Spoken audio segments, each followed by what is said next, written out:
राधे राधे, जय श्री राधे। नमस्कार, सुप्रभात, मंगलमय शुभकामना।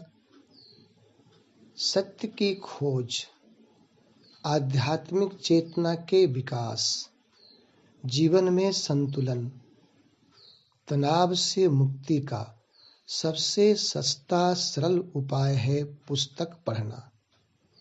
हम लोग सब चाहते हैं अपने जीवन में श्रेष्ठता की स्थापना करना।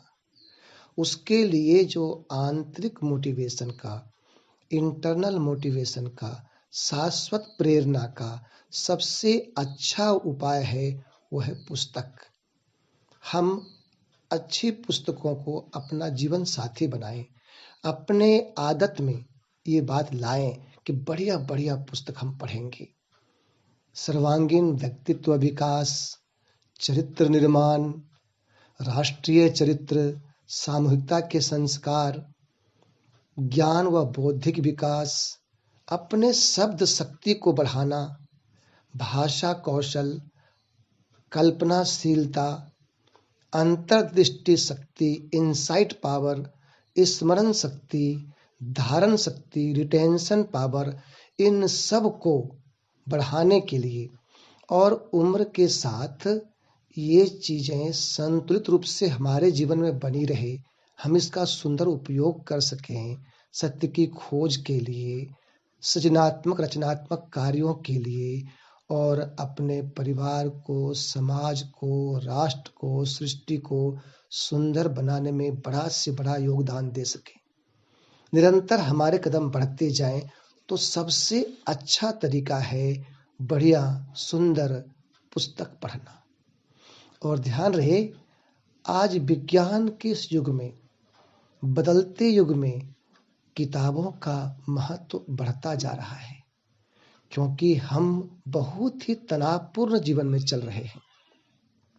और देखिए, दुनिया भर में इसको बढ़ाने के लिए 9 अगस्त को राष्ट्रीय पुस्तक प्रेमी दिवस भी मनाया जाता है। और फिर महत्वपूर्ण बात यह है कि पुस्तकें सिर्फ ज्ञान का साधन नहीं है, बल्कि आत्मिक संतुलन और मानसिक यात्रा की दिशा भी पुस्तकें तय करती हैं। ज्ञान, मनोरंजन व जीवन मूल्यों का सबसे महत्वपूर्ण स्रोत कुछ दशक पहले हम लोगों के पास जो कुछ था वो पुस्तक ही था। कितनी याद कीजिए, हम लोग कितनी पुस्तकें पढ़ते थे, कितनी कहानियों की पुस्तकें पढ़ते थे। माताजी से, पिताजी से, दादी जी से, बाबूजी से, अम्मा जी से हमें कहानियां सुनने को मिलती थी और वो हमें लाके छोटी छोटी पुस्तकें देते थे कि बेटा ये पढ़ो कहानी, महाभारत की कहानी, रामायण की कहानी, पुराण की कहानी। तो इस प्रकार से अपने भारतीय जीवन शैली में, अपने परिवारों में पुस्तक पढ़ना एक संस्कार था। पुस्तक पढ़ना और फिर उस ज्ञान को बांटना, ये संस्कार के रूप में स्थापित था हम लोगों के यहाँ।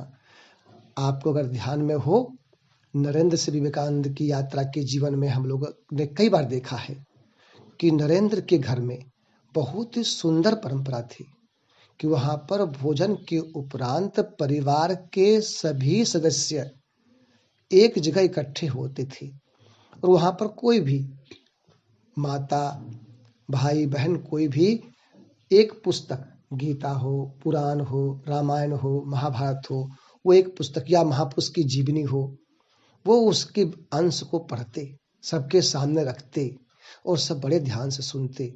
तो बालक नरेंद्र भी माँ के गोद में सुना करता था। तो बालक नरेंद्र के मन में छोटी आयु में ही ये बातें आ गई पुस्तक पढ़ने की, और ये प्रश्न उठ गए सत्य की खोज की।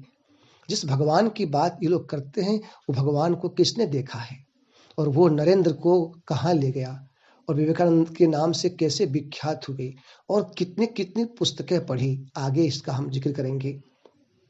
तो ये पुस्तक पढ़ना अपने हिंदू जीवन शैली में, भारतीय जीवन शैली में सदैव से रहा है।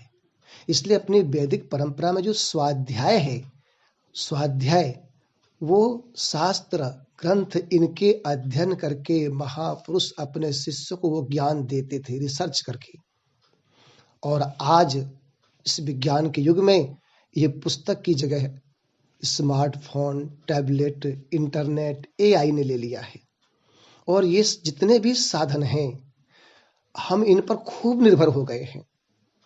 इस कारण से इससे हमारी एकाग्रता, धैर्य, अध्ययनशीलता और हमारे जो मानसिक संतुलन है, दैट मीन्स हमारा IQ, EQ और SQ, जो तीनों बहुत महत्वपूर्ण है, बड़ी बुरी तरह से प्रभावित हो रहा है।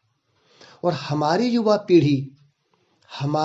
पीढ़ी आज रील्स में जीवन, मैसेज में भावनाएं तलाश रही है। तो हमें इसके लिए प्रयास करना होगा कि हम अपने युवाओं को, अपने किशोर को, अपने बच्चों को किस प्रकार से पुस्तकों की दुनिया में लाएं और उनके हाथों में मोबाइल के साथ साथ मोबाइल की जगह ये पुस्तक आए। पुस्तकों का संसार जो है ना, ये जानकारी के साथ साथ दृष्टिकोण भी गढ़ता है। ये हमें अपने अंदर जाके खोजने को मजबूर करता है और ये हमारी सृजनात्मकता को, मौलिकता को, रचनात्मकता को, गंभीर चिंतन को आकार देती है, रूप देती है ये। और आज देखिए, ये रील्स लाइफ में ना हमारे गंभीर चिंतन में सतहीपन आ गया है। आप देखिए, जो यूट्यूब पर पढ़ाने वाले हैं या महाविद्यालय में पढ़ाने वाले हैं, विद्यालय में पढ़ाने वाले हैं, उनके चरित्र, व्यक्तित्व, उनकी आवाज आप देखेंगे तो गंभीरता नहीं है, वो माधुर्य नहीं है, वो रस नहीं है, वो दिव्यता नहीं है। क्यों? क्योंकि वे अंदर प्रवेश नहीं कर रहे हैं। पुस्तक हमें अपने अंदर प्रवेश करके सत्य के अन्वेषण करने के लिए प्रेरित करते हैं। इसलिए विवेकानंद केंद्र कन्याकुमारी स्वाध्याय वर्ग के माध्यम से बाल, किशोर, युवा, परिवारीजन, अवकाश प्राप्त जन, सब में, युवाओं में पुस्तक पढ़ने के लिए प्रेरित कर रहे हैं। और इसीलिए प्रत्येक दिन केंद्र के द्वारा शाम को 7:30 से 8:30 1 घंटे का स्वाध्याय वर्ग का आयोजन किया जाता है, जहां हम लोग अलग अलग प्रकार की पुस्तकों, विचारों, चिंतन को लेकर चर्चा करते हैं, आपस में ज्ञान का साझा करते हैं और इस प्रकार के जीवन के लिए प्रभु से प्रार्थना करते हैं और हम लोग सामूहिक रूप से, संगठित रूप से इसके लिए प्रयास करते हैं। तो ये पुस्तक पढ़ना बहुत ही महत्वपूर्ण है और हम अगले भाग में देखेंगे कि इस पुस्तक पढ़ने को लेकर के दुनिया भर में और भारत में क्या क्या आज किए जा रहे हैं।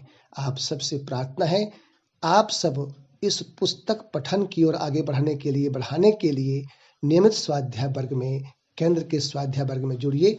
नमस्कार, जय हिंद, जय भारत।